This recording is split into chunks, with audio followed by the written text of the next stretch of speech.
Shall we? And we will begin. Heavenly Father, thank you for your word, for the wealth of it, the treasures. Thank you for how it always applies to our life. Thank you that your word is actually alive, and the spiritual life that it brings and plants and develops and causes to grow within our life allows us to become more like our Savior. So we thank you for its life-giving, life-generating, life-sustaining property. Give us wisdom and guidance in your word here tonight, we pray in Jesus' name. Amen. Quickly reviewing here, we're talking 1 Timothy 3 about qualifications for the pastor. There are quite a few aspects. This will be followed in verse 8 by likewise also it is necessary or binding for the deacons to be. I've tried to simply segregate and list all of the different qualifications. You recognize that some of the indentation here and some of the block diagramming over to the right, not diagramming, but block outlining, is amplification of that specific quality. So on the left column, I didn't actually highlight the husband of one wife because it's actually husband of one wife. There's no article in the original text. That actually does make a difference, but we're not going to deal with that here tonight further than what little bit I said before. But the third from the bottom, not pugnacious, but gentle. And there's a dictionary question for you. If you were in grade school and you were learning vocabulary, that would be on your list. You would have to be sure that you know what's it mean to be pugnacious. You'd have to know that, or you wouldn't know why translators would use a word like that. But it means, I like to remember it as don't be punchy. But pugnacious is to be objectionable, pushy, hard to get along with, always fighting, boxing. So not that way. Over on the right side, we have more lengthy character qualities, and they are each one of them, and the indentation, as well as the box with it, is identifying a little more detail as to what those are about. One who manages his own household well, and then what else? Well, that means keeping his children under control with all dignity, and then the argumentation. But if he can't handle things at home and his children are completely unruly and out of order, how could he manage or care for the church of God? And so each one of these elements that are indented and or boxed, you can see it is much more lengthy, much more involved and complex than the mere listing of sometimes one word or a couple of words in the left column. We began with looking at above reproach, and we recognized that actually is not open to attack. Not able to lay hold of is what it means literally.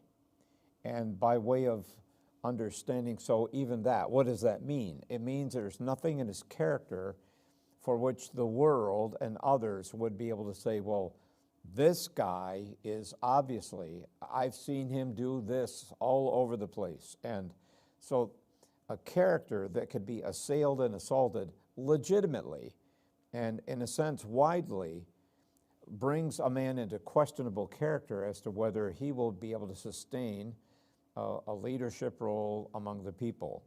But that idea of blameless doesn't mean without sin or without fault, but it is talking about the depth and the widespread and the reputation of this individual. We also spent time last week on the husband and one wife. I offered you different possible interpretations that have been posed by different writers and commentators. And I believe that the last two of them are tied together. They both actually fit the verbal, grammatical, synchronized aspect. A one-woman man is what it means. And in understanding this, it's also, I think, important to realize that the qualifications are a high bar here in many regards. We ought not then just be looking in the commonplace of everything. Well, of course not. If it said not a crook, well, yeah, I mean, that's in the law of God, no stealing. And so that doesn't really express or explain what Paul has in mind by a man of good character. The other aspects here, temperate, is actually balanced. That's a very good translation. I would like to see that word show up in more translations. It is in a couple of the modern speech translations in English, but generally when you read the word temperate, that's a word almost always associated, at least in our thinking, by volume of use with he's not a drunkard. A temperate person is a person who's moderate in his drinking habits. And that isn't what this is about at all, nor does it express, actually we have in verse 3, not addicted to wine, whatever that means. But if you're going to also have the wine involvement, the alcohol involvement, and shoot it up into temperate, then there actually is no reason to put it down in verse 3. So temperate actually is a balanced life. Sound-minded is what prudent means. It is sober, but not sober as opposed to addicted to alcohol. While that word sober or sober-minded would apply to one of the dangers and risks and effects of alcohol, that's true. But this is actually a wider sense than that. It means clear thinking. He sees things as they are. He's able to assess and to view. He's able to detect and discern. And so that aspect. Also involved here, because this word often in a Greek context will have as an antonym or an opposing this way, not this way. The not this way part that would be coupled with this would be not a comedian, not the class clown. And really, that's the effect here. A person who doesn't look at life seriously, and then even were he listening to someone share one's own difficulties and challenges, and the best he can do is make light of it and shrug it off or pass it off or make a joke about it. Now, that sounds like who would do that? Well, actually, that is more of a common response and defense from some people than you would realize. When faced with something quite serious, they kind of don't know how to respond to it, and so they make light of it, or they make a joke of it. And so this word is opposed to that. So I like the idea of not comedic. And then the word respectable, I let you know that the word behind it is the word cosmos. We would translate it as world.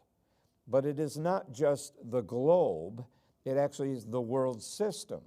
It can refer to the people who inhabit the world, but cosmos as opposed to earth or globe, cosmos is the arrangement. And it smacks of the philosophy and the thinking and the mores and values that are embedded within the world system. The term cosmos can be used emphasizing the inhabitants of the world, but it always then includes the inhabitants of the world who display the qualities of life that would be opposed to the heavenly realm. It'd be the earthly way of looking at things. So that word for respectable. And then the term cosmeo, and you would hear the word cosmetic. And that is where we get cosmetic. It means to arrange, to adorn, to fix up, to make presentable, to look organized, not disheveled, not disorderly, not with having prepared oneself almost in a negligible way. But if you're going to go out, if you're going to go to the store, boy, I can think of a few times. I mean, if I were on my own, I might not shave every day. That might be putting it kind of mildly. The few times I've even been out of town in another place where a few people know me, but hardly anybody, and I think, I'm just going to run to the grocery store and pick up this and this. It'll be fine.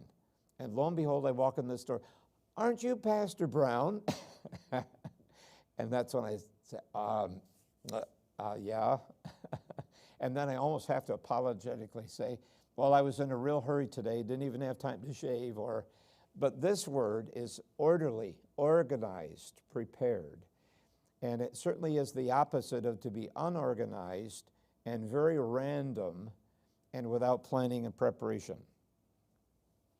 The term for hospitable literally is loving strangers. And you'll notice the word philos or philia is a word for friendship, but it is committed to. The word philos or phileo is not the agape or agapao, a brand of love, but it is an attachment and affiliation. Friendship is fine, but it's really stronger than that. It's a covenant sense of bonding. So I find in this word the necessity that a pastor can't just be a hermit. He has to be drawn to people. Now, this is not just for pastors. I think this is a trait of godliness. So here comes a question for you.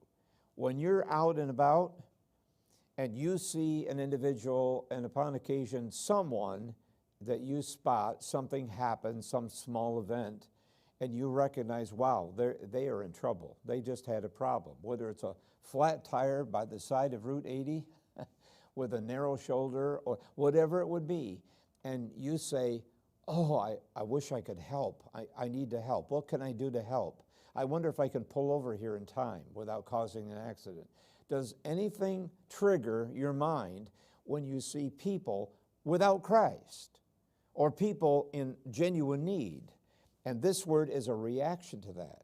It is a way of life. It's a way of thinking. It's a character trait that we care about people. We're concerned for people. That's an important Christian trait. It's an essential for pastors. Then also, I did mention last time, able to teach. It's translated in the King James, apt to teach. Some think the word means teachable, and so it's a passive trait. He will allow himself to be taught. He's not resistant to suggestions or corrections. He's not so high and mighty that nobody can tell him what to do. He's the one that's superior. And so certainly that's a true remark, but that's not what this means. It does mean capable of teaching. I always go back to Ephesians 4, which talks about the purpose of the church and the direction, the objective. And he gave that's Christ gave to the church some apostles, some prophets, some evangelists, and some pastors - teachers. So Christ gives teachers to the church. That is a clue to us as to one aspect that is indispensable, it's inseparable from pastoral ministry. Pastors, that is to say, teachers. And we have a number of other places, the book of Acts chapter 2, 1 Timothy chapter 5, that all piggyback on the teaching aspect of pastoral ministry. But tonight, I want to take just a few minutes on this. Now, I would like to find more time during this time that we're here together, not necessarily Wednesday, but I really want to spend a little bit more time anchoring all of us in a very important subject, which is confusing to a lot of Christians, and I've watched over years a great deal of what I'm afraid is compromise on the subject of alcohol. So I really want to take more time, but I can't go by this without taking some time. I can't possibly cover everything I'd like to say to you tonight, but I'm going to do a little bit. I want you to understand not addicted to wine and what that means. So we've got a lot of moving parts here, and I'm sorry to say that in our modern times and growing from the 1700s, more in the 1800s, a lot in the 1900s, and in this century, we're already there. Among Christians, believers, fundamental believers, there's been a real slide to a position of social care. So it's all right to drink alcohol, they would say, just don't get drunk. The sin is not in drinking alcohol, it's in getting drunk. So know your limits. Remember to get another driver if you've had a little bit too much.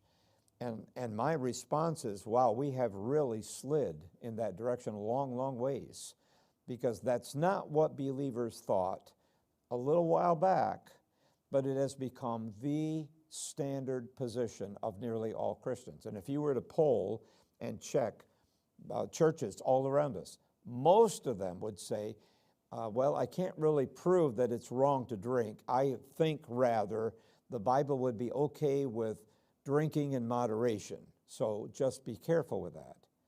And so I want to present to you that's not my position. I don't think that's what the Bible teaches. I can't go all the way into all the reasons for that tonight, but I will get part way there. I have collected quite a few. I just grabbed a handful of pictures, and these all take place over in Israel, of the vineyards and picking the grapes and wine presses. This is where they take off their sandals. And I didn't check, but I'm just hoping and assuming, I was afraid to ask, did you wash your feet? But anyway, this is Welch's grape juice, and it's really good stuff. I really hope that before they began, they got rid of the toe jam. If they didn't, please don't tell me, because I really like grape juice. I have some diagrams of how the wine vats or wine presses worked. There are archaeological discoveries. This is a sketch, a drawing of how it works, and they have a raised bed, but there's always a channel or a trough that runs down to a lower area, and then there are some holes that are carved in the rock, and when that grape juice comes out that side, they hold a wine jug or a grape juice flask or a wine skin, they would call it, and they collect that as it flows out. There are quite a few. This again is taking an archaeological site. Mount Hebron is where this is, but then diagramming and sharing with you the steps and the stages, and this goes back a long ways. Here's another one in Israel, and it has been flattened out. They've even put stone in there and filled it in, and it forms just a beautiful bed. But all the grapes in the center section top can flow down, so the juice can flow down to different sections and then empty into containers for the grape juice. So picking and spreading them out, and then it didn't actually show them washing their feet. I'm real sure that there should have been a picture of them washing their feet. Just like food handlers, they wash their hands before they prepare your salad and serve you the bread or the food. I'm very sure their hands are clean and sanitized. Their feet were clean. I'm sure it's okay. But there they are stomping the grapes. The rope up above that you just saw will keep them from slipping and falling, because it not only will stain their garments, but then you have other contaminants getting in the grape juice from somebody landing in the grapes. So they usually hold that as they're walking and treading. And then this would be a wine jug or a grape juice container, and the grape juice is coming out that side. I want to talk to you about this, and this is a positional statement. Dr. Robert Teachout was actually my Hebrew teacher for 4 different years, and he wrote his doctoral dissertation on this. And this is a statement taken, and I would say this is essentially right. It is right. I might be a little more firm in one aspect, but I won't go into that. Here's his remark, and his position is total abstinence.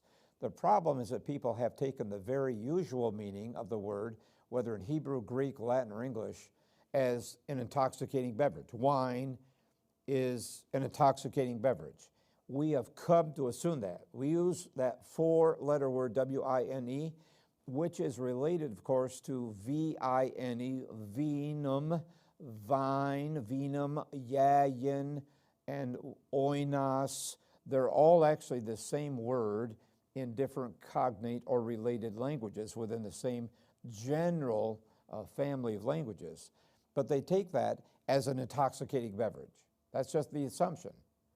And you admit it now when we use that word in contemporary time. When someone says, I'm going to stop by the store down there and get some wine, you're not thinking, oh, grape juice. I love grape juice. You're thinking alcoholic beverage, because it has come to be used more and more through historical use. And catch that now, more and more, until now that dominates every current use. When somebody uses it, they may be talking about the fruit of the vine, but they're assuming that it has been fermented or it has been exchanged for a corrupted form of grape juice. And so what Dr. Teachout says is that is incorrect scholarship. It's inaccurate both biblically and secularly. It is inaccurate in the English language historically. This would be a random sample from a couple of different dictionaries, one 1955 and one 1971. Funk and Wagnall's New Standard would have the fermented juice of the grape. In loose language, the juice of the grape, whether fermented or not. But don't slip over that. Because even there, it is acknowledged that not all grape juice is fermented into what we call and mean by the word wine. But this word has not always signified wine. It has signified grape juice, the fruit of the vine. The word yayin, Hebrew, oinos, Greek, means, quote, the fruit of the vine, unquote. That's what it means. Now, if you're going to make it mean alcoholic beverage, in a context where the juice is alcoholic, you certainly are permitted to do that. The problem is when you go all the way over that way and say it always means alcoholic beverage, on whatever grounds you want to say it always means alcoholic beverage, you're wrong. It is misleading, and it leads to real consequences. More on that some other time, but I have to keep pressing on here. Here's the other one, defines must as wine or juice pressed from grapes, but not fermented. Whoa, and that's from 1971, and here the primary meaning is still holding to the fruit of the vine and generally not fermented. There's really been a shift even before this time, but that dictionary maintains the older, general, technical, correct fruit of the vine, and very often, more frequently, not fermented. Let's go back in time. 1896, Webster's International Dictionary of the English Language, the expressed juice of grapes, especially when fermented, that's at the turn of the century, going into 1900, a beverage prepared from grapes by squeezing out their juice and usually allowing it to ferment. But you see, the tide is turning. And this didn't happen in a moment, in a year, in a month. It was taking some time because as humanity, civilization, and the old nature, enterprising as they are, everything becomes corrupted. Do you realize language becomes corrupted? Television programming becomes corrupted. Music becomes corrupted. You could take basically anything and let people who don't have the love of God, salvation, they don't have that in their heart. And the computer can become a real tool of the devil. It could be used for research. This could be a great thing for research and for investigation and for doing good work. But wow, how is it generally used today? It doesn't take man long to take anything that God has made. You know, it didn't take Noah long, and he popped out of the ark, and it wasn't long, and you realize, well, he's got some grapes, and he's making the product of the grape juice, but now look at him, he's drunk. It doesn't take man long to corrupt whatever God gives to him, and that's the case here. But I just really want to challenge you. Don't you fall into the trap of thinking when you see W-I-N-E, that word historically, biblically, even in English, has always meant fermented juice. That's not true. I want to go back a little further. And these quotes and research comes from a very good book. I think we might have it in our library, but it's Wine in the Bible. 1892, Webster's Dictionary defines must. You have heard that word probably. New wine, that is wine pressed from the grape but not fermented. Now, what I would really enjoy showing you is excerpts from Greek and Hebrew lexicons, many of which are not the common variety that most students in seminary or Bible college, if they take a little Greek, they all kind of head for the recommended lexicons. But you understand there's a slew of lexicons, nearly all of which are out of print, many of which are not even known by most students, not used by them in any sense. But if you do the work, you go back in time and find out the lexical dictionary definition of oinos or of yayin is the fruit of the vine. And the uses of it, whether it be classical Greek or classical Hebrew, whether it be Bible examples, passage after passage, clearly freshly pressed grape juice. Now, sometime when we have more time to work on this, what I'll do is show you by coupling together in a passage that Hebrew parallelism where you have yayin, which is the fruit of the vine, and you'll have that in one phrase, and I'll make this up, but they drank the yayin, the tirosh that God gave them. And tirosh is a word for new wine or freshly pressed. And there are a lot of contexts where the content and the name of the product that flowed when they stomped the grapes is called tirosh, fresh grape juice. It has not been turned into wine or alcoholic beverage. It didn't even have time. They're just collecting it now. They just pressed the juice, the blood of the grape it's called, and it's so fresh. And then that's equated with, in a number of passages, yayin. So in those places, yayin is freshly pressed grape juice. It's not alcoholic. And that's why I object that we just come to some conclusion that yayin means alcoholic wine, as does oinos. And one of the reasons is, well, they didn't know how to prevent fermentation. And that's not true either.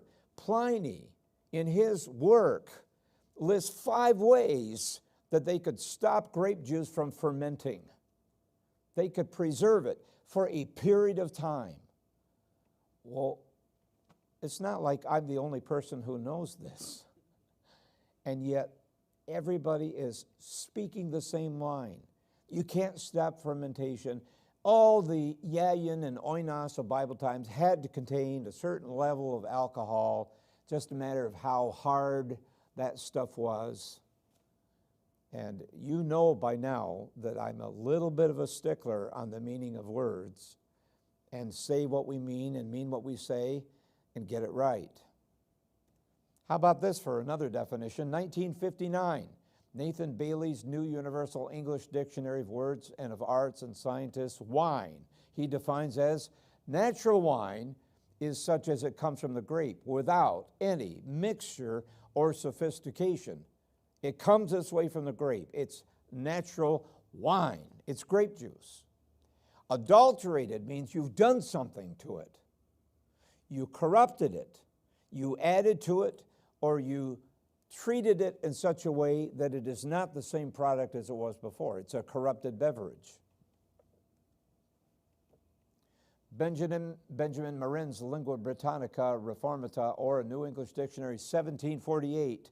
The juice of the grape, a liqueur extracted from other fruits besides the grape, the vapors of wine or grape juice, as wine disturbs his reason. In that case, number 3, yes, there's been a disturbing of the grape juice and altering that as a product so that it affects people's minds and they don't think straight. Alcoholic. There's a third case, a third level, where the word wine does mean, but not, number 1, and I would submit to you not number 2. I'll come back to number 2 in a minute. It's noteworthy here that the first meaning of wine is the juice of the grape, without any reference to fermentation. Wine, a liqueur made of the juice of grapes or other fruits. Liqueur, anything that's liquid, drink, juice, and so on. Must, sweet wine newly pressed from the grape. When you think of liqueur, everybody's thinking of liquor, as in it's alcoholic spirits, beverages. But actually what the word liqueur means in the 13th century, do you mind if we go back and just realize how words have taken on inflection and really a diabolical twist, so that old words that were so gay in using it, you wouldn't dare say something like that in public unless you want to be branded. But that's what's happened to a lot of language. It isn't that the meaning has changed, it's that it's been hijacked to such an extreme that after a period of time, it's really hard to unbury the original meaning of the word and the proper sense of it. But look up to the right there, Middle English, it's a liquid substance. It's usually distilled rather than fermented alcoholic beverage, a watery solution, or the verbal form, and even in 1502 as a verb, to liquor something up.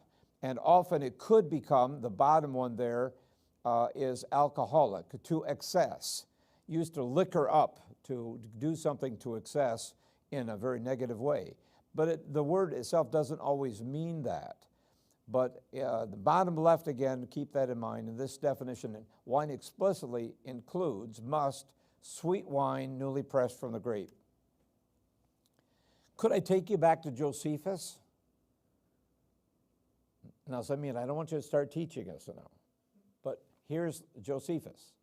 The translation in 1737 is from Josephus, who dates way back. And he's recalling and collecting all the documentation about the history of the Jewish people. But here he says this, quote, "He therefore said that in his sleep he saw 3 clusters of grapes hanging upon 3 branches of a vine, large already and ripe for gathering, and that he squeezed them into a cup which the king held in his hand, and when he had strained the wine, he gave it to the king." When he strained the wine, the alcoholic beverage? No, the grape juice. And there could still be some of the albumin and the pulp that's in there. Might even be some skins. Kathy and I used to collect from the Finger Lakes area where they had a lot of vineyards, but they would sell, if you want to go up and pick and gather, you could gather bushels and bushels of Concord grapes. And we did. We took it home and we ran it through a press that is called a Miyamaya, and then we could actually can that and have fresh grape juice for months and months and months. Just pop the seal on the canning jar, the Mason canning jars, and you have grape juice. Often we would be putting some of the grapes in the bottom of that jar. It would help to retain and intensify the grape flavor that's in there. There's nothing alcoholic in it. It's pure grape juice. And it was so good. And you can can it. Pliny puts, you can put a layer of olive oil, a skim of olive oil on the top. It will prevent the oxidation. You can put it in a cool stream. You can dry it into the form of a raisin. And the raisin isn't alcoholic just because it's not a grape anymore. So there are several things you can do to preserve the grapes and to keep them from fermenting and spoiling. So he gave that to the king, holding that cup in his hand. When he had strained the wine, that is the grape juice, he gave it to the king to drink. "Thou sayest that thou didst squeeze this wine from 3 clusters of grapes with thine hands, and that the king received it. Know, therefore, that the vision is for thy good." So he squeezed the grapes. He gave it to the king. Do you think it was fermented yet? If you've ever done anything with fruit or fruit juice, how about apple cider? Apple cider can turn. But if you press the apples and you freeze it, or you can it in a jar, it's not sour or fermented. You have prohibited that. but you have to take care of it. When you read of wine, whether it's yayin, oinos, or other words for that, just don't assume that all of this is alcoholic.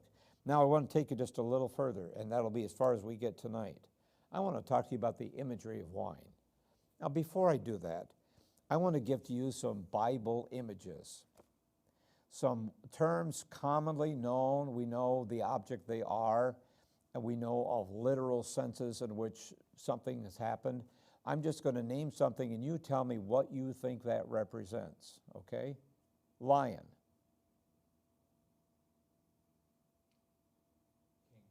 Kingly, like king of the jungle. Anything else? Power. Strong, vicious, predator, dominating, all those things. Eagle.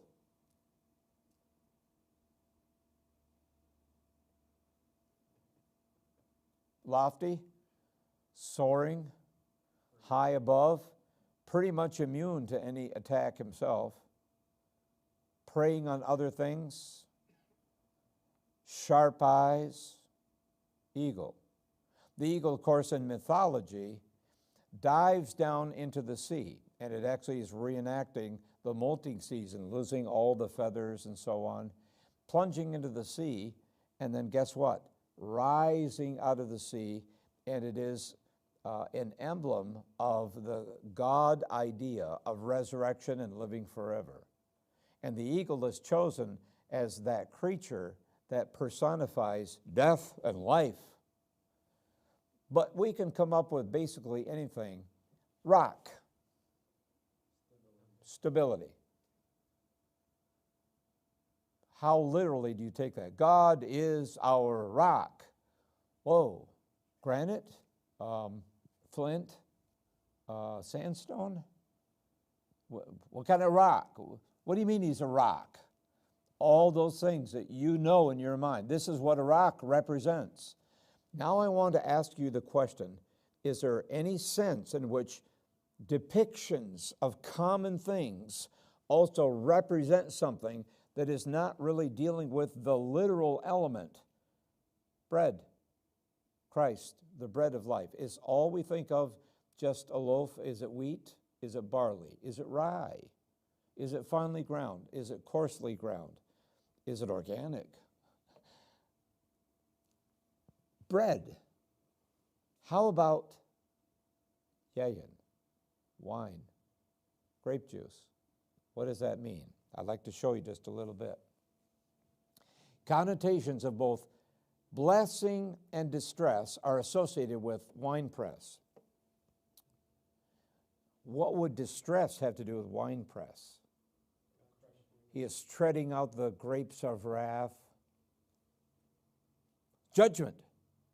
So it can be the judgment of God and the flowing of the blood, because grape juice and blood are often put together as in the communion cup, the cup of his experience and the shedding of his blood.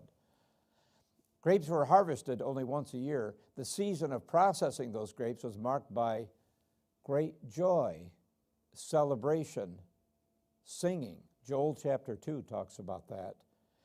And then remember that when God says, if you disobey me, I will curse you, and your vineyards will not yield grapes. And so, well, so what? We don't need grapes. No, annually, the gathering of the grapes and the making of the grape juice and the harvest of the grapes is one of the highest emblems of blessing and prosperity. When you have a bumper crop of grapes, you sing praises to God, and as you're treading out the grapes and gathering the grape juice, and then as a family you're celebrating and enjoying and giving thanks to God for all the blessings he's given us, and that becomes a part of it. It's that and grain and oil, the olives. Those are three, perhaps, probably the top three that are emblematically situated in passages and texts about the blessings of God. But if you disobey me, God said, I will not give you a crop of olive oil and of grain and of grapes, I will curse you, and your vines will wither, and the grains will die before they ever ripen, or they'll be burned by the enemies. They'll be blown over by the wind in a massive storm, and you'll have no crop this year. But those things all represent the blessing of God. They represent abundance that God alone gives his people. And I want you to hang on to that, because I think that is key when we come into passages like Ephesians 5, don't be drunk with wine. I don't think we're actually even talking literally about alcoholic beverage. If we were, then we've got a congregation of people that are alcoholics, and Paul's trying to correct that. I don't think that's actually what that's about, nor do I think that's literally what's the more important point in 1 Timothy 3, having to do the qualification of the pastor. I have to hurry on. I hope I can at least get to a point we can stop and you can ask questions next time we talk about this. I question one aspect of this quotation. This comes from Leland Ryken's book on the Dictionary of Biblical Imagery.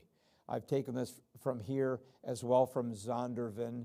I think that was the previous quote. I forgot to source it for you.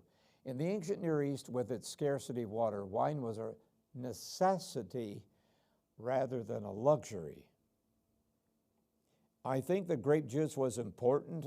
I would pause a little short of saying everybody had to have grape juice because they all drank water, and grape juice was a privilege. That was something special. Isaac's blessing, and read, this is in the same paragraph, so read what he says now. Isaac's blessing over Jacob is that God may give you of heaven's dew and of earth's richness. And grapes are in that category. That's the blessing of God, the wealth, the storehouse of all that God can give you. And when you have an abundance of grapes and the grape juice and the grains for the bread of life and the crop of oil, olive oil, which is good for health, it's good for food, it's good for medication. Wow. And those are the blessings. And so if you want symbol of the prosperity of God's blessing in your life, wine would do that trick. That is yayin or oinos, if God provides you with that. And so for all of Israel, those are among the greatest blessings of God in the physical department, but they're also representing something spiritual that goes far beyond that. Again, the same book, The Fermentation of the Wine, opens a way for both positive and negative imagery. I agree that wine or grape juice can be used positively or negatively. And the negatively could be a couple of ways. One is the fermentation and corruption of that, and people becoming drunk and becoming fools and ruining their life. Also, the grape juice is used in judgmental scenes where the treading of the grapes and God pouring out his wrath like grape juice in the cup, and he judges. So we do have negative cases of that. We also do have positive ones. But Proverbs 20, wine or yayin is a mocker. Beer, actually the term there, I wouldn't translate it beer, it's shekar. And actually I think yayin and shekar go together because yayin is grape juice. And I believe that the right literary trail has shekar, all other fruit juices. Yayin, it's translated strong drink. You're used to seeing wine and strong drink. And I just cringe every time I see that. Because when you have them in a positive context, you're reading, enjoy the wine and the strong drink.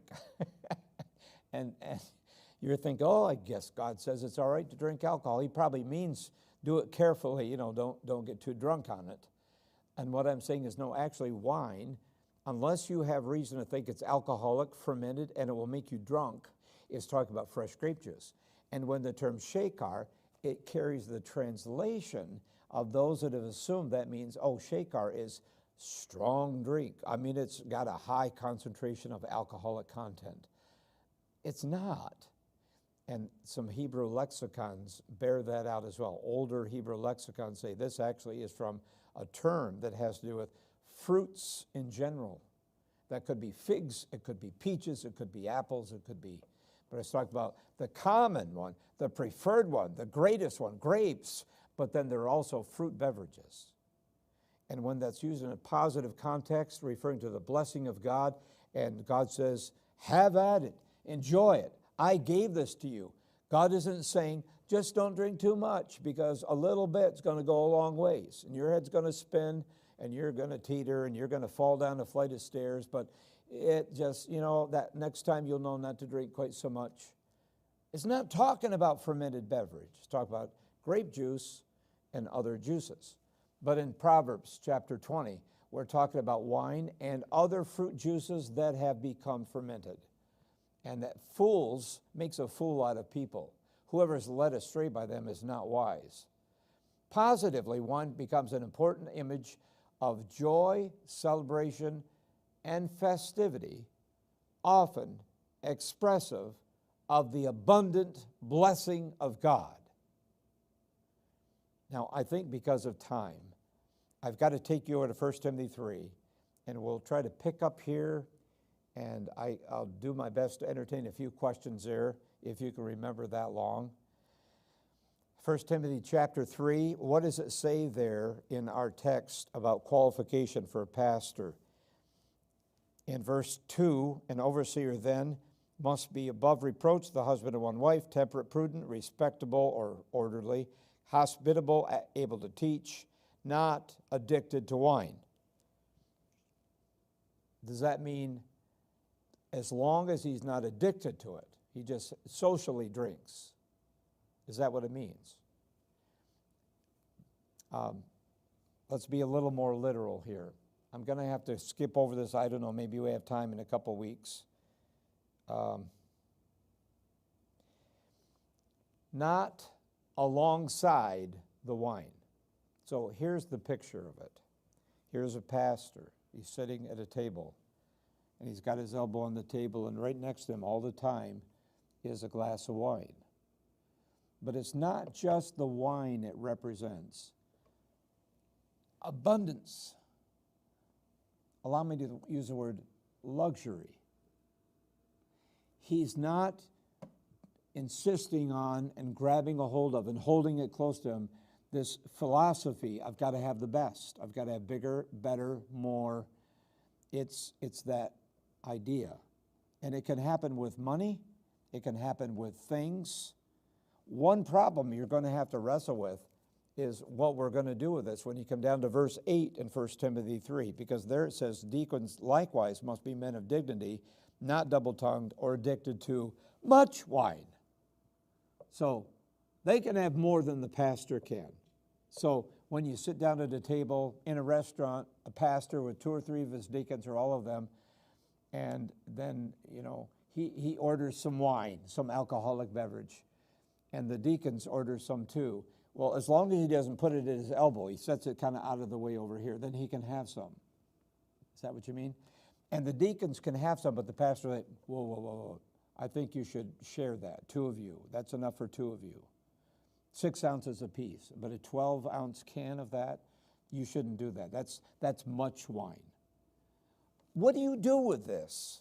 And what I'm saying is, I think it's the symbol, the emblem, and all that this represents. And I think it means prosperity, blessings, luxury. And a pastor ought not be giving his life to the accumulation of wealth and money and pleasure and what this world has to offer.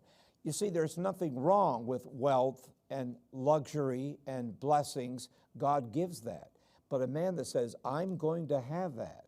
This is very much like 1 Timothy, because when we come later on, the one who is determined to be rich, and that's the word boulomai, he says, I am purposing to be wealthy, he will fall prey to all kinds of temptations. In the interest of getting his goal, he's going to be subject to extortion, to embezzlement, to stealing, to bribery, and so to be determined to be wealthy. The wealth is not wrong as God provides, and the enjoyment of God's gifts are for us to enjoy.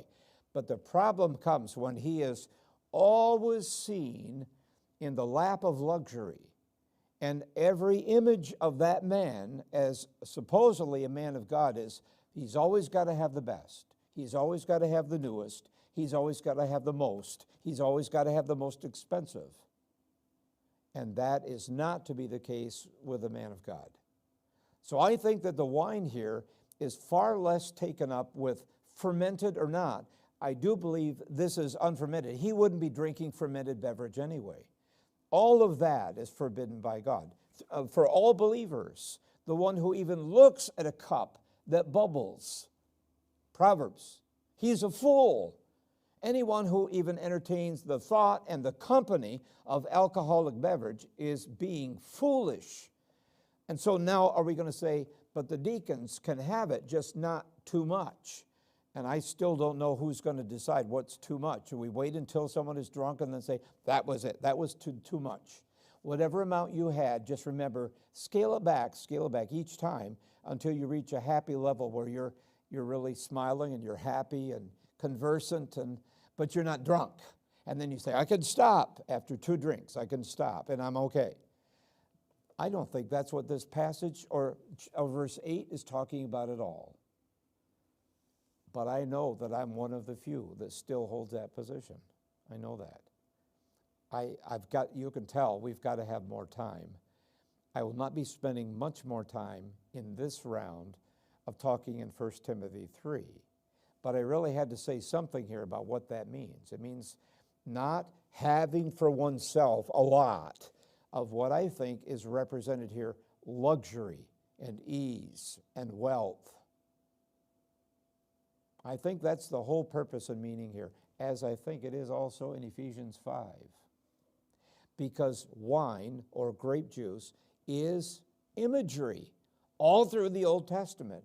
It's not just what it is physically, it's what it represents. Okay, we have to stop. I'm sorry. We were going to take some prayer requests and then we'll divide up here tonight.